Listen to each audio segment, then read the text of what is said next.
Hey everyone, today I wrote a theme inspired by Omniscient Reader's viewpoint. Let's take a listen.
Omniscient Reader's Viewpoint is a manhwa I started reading recently that I really liked, so I decided to write some music based off of the manhwa. The core premise of the manhwa is, what if you finished your favorite web novel of 3,000 chapters, and then the events of the novel wound up becoming real? It's essentially like you read all of One Piece and then found yourself at the start of the Romance Dawn arc. In Omniscient Reader, the main character Dokcha Kim finds himself at the start of his favorite novel, 3 Ways to Survive the Apocalypse.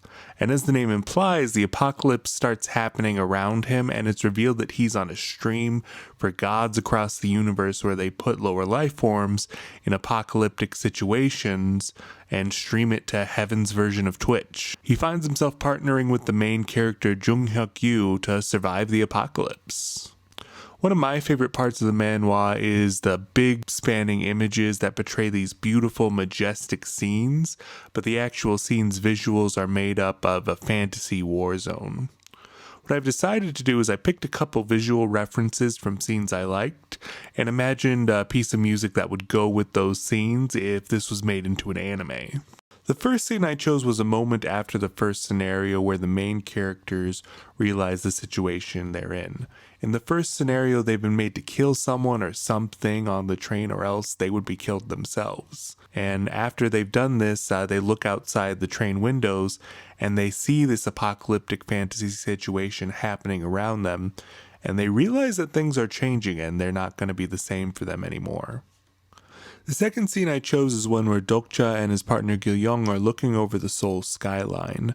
Gil-young thinks it's pretty, but the meteorites that we see are actually harbingers of the next part of the apocalypse. And all the beautiful colors that we're seeing as well are actually a war zone as people try to survive the apocalypse and fight for resources. Now we're going to go through what I wrote, and I'll sort of explain my thought process on this.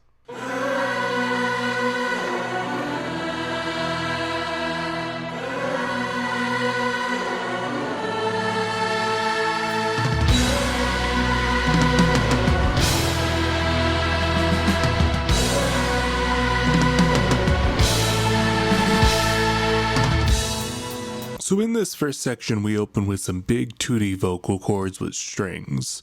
What we're doing here is we're setting the tone for the piece. We're showing that this piece is going to be big and epic, but it's not a fantasy epic like Lord of the Rings. All of this is taking place in Seoul, and the landscape is very modern while being littered with fantasy creatures. That's why we start with a more typical fantasy orchestration with choir strings and a lot of big movement before bringing in guitars, bass, drums, and synths to add a more modern aesthetic with some anime vibes.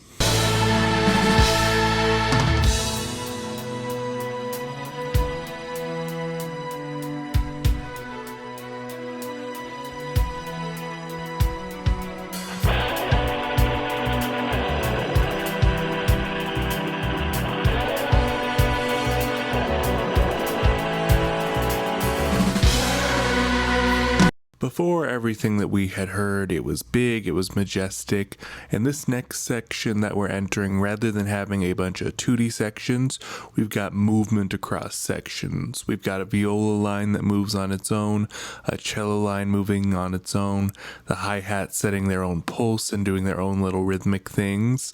This section is supposed to be a little bit different. It's a darker contrast because events in the manhwa are inherently dark. We started with big fantasy, but now we're going to the contrast with the darkness. They are dealing with the apocalypse. They're being forced to kill others, run from hordes of zombies, fight dragons, defend from demonic monsters whose only purpose is to kill them. Despite the really gorgeous aesthetic, a lot of this is inherently dark. I think it's important to show that in the music. I do also want to draw attention to a cool little thing that I'm doing here with this distorted vocal.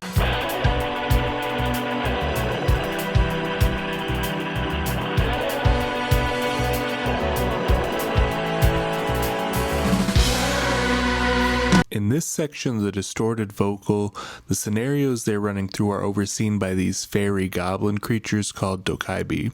They're the streamers that are running the scenarios, and we've seen a few times that they have an otherworldly voice that we don't hear the real version of, and that's what this vocal is meant to represent. I think it's fitting that it appears in the contrasting dark section as well, and I think it's just really cool.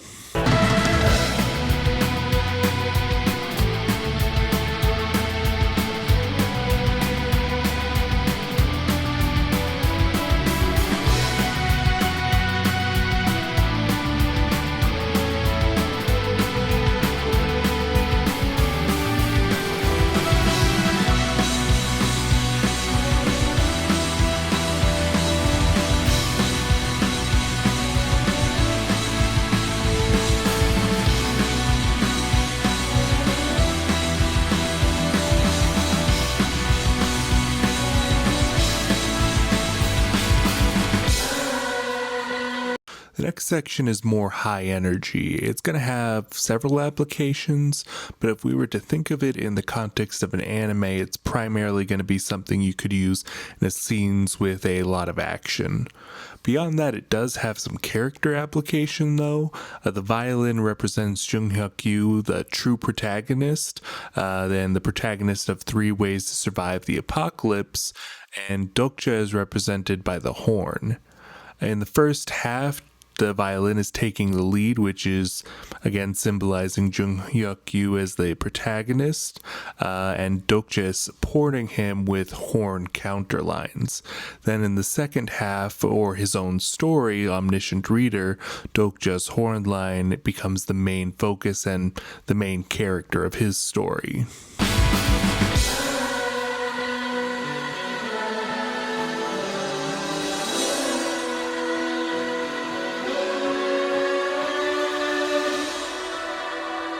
The next bit is transitionary. It's meant to represent melancholy, and the guitar is also sort of a callback to songs in the emo genre that would use arpeggiated chords in emotionally intimate moments.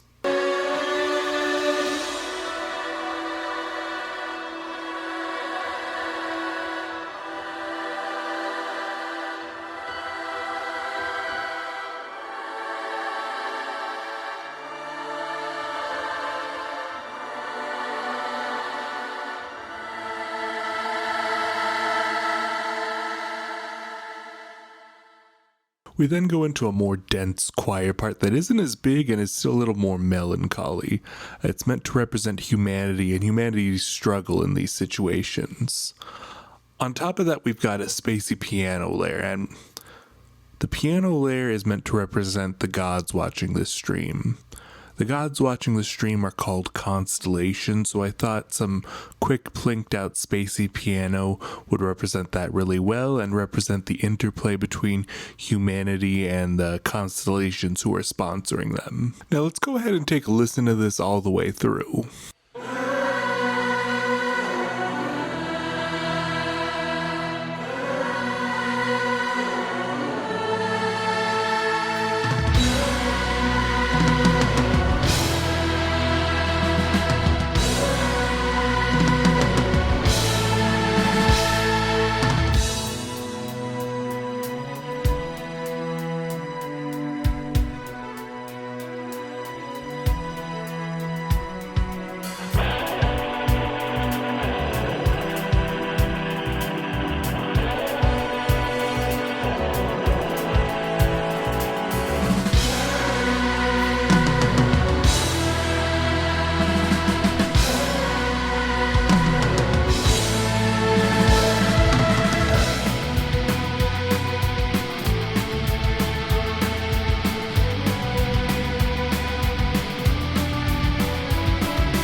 Hey everyone, thank you for watching. If you like this video, make sure to like, comment, and subscribe so I can keep making music like this in the future.